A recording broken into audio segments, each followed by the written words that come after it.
Malaki ang paniniwala ni Konsehal Boyet Alejandrino na hinihintay lang ng mga kasapi ng mayorya sa sangguniang panglungsod ang election bond. Ito'y bago ipasa ang annual budget para sa taong 2013. Sa isang panayam, sinabi ni Alejandrino na ito ang kanyang hulang totoo kaugnay sa ginagawang patuloy na pagpalam ng mayorya hinggil sa naturang budget na nagkakahalaga ng 679,533,562 pesos.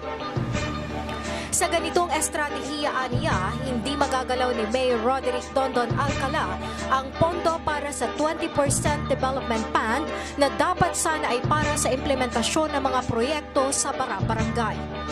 Ginawa ni Alejandrino ang pahayag kaugnay sa sinasabi ni Majority Floor Leader William Noche na hindi totoong dinidelay nila ang pag-aaproba sa katwirang dahilan umano ito sa pagbabago ng liderato o change of leadership.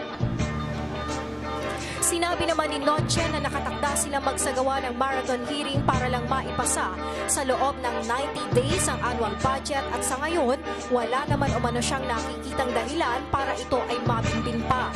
Gayunpaman, hindi naman matyak ng opisyal kung kailan ito ganap na maaaprubahan.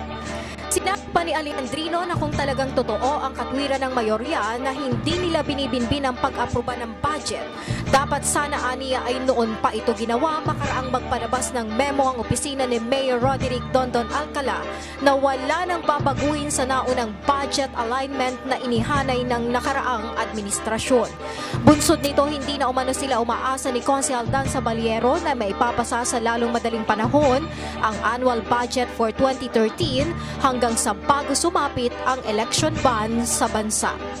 Para sa TV12 Balita, Ves Villanueva, McGowan, nag-uulat.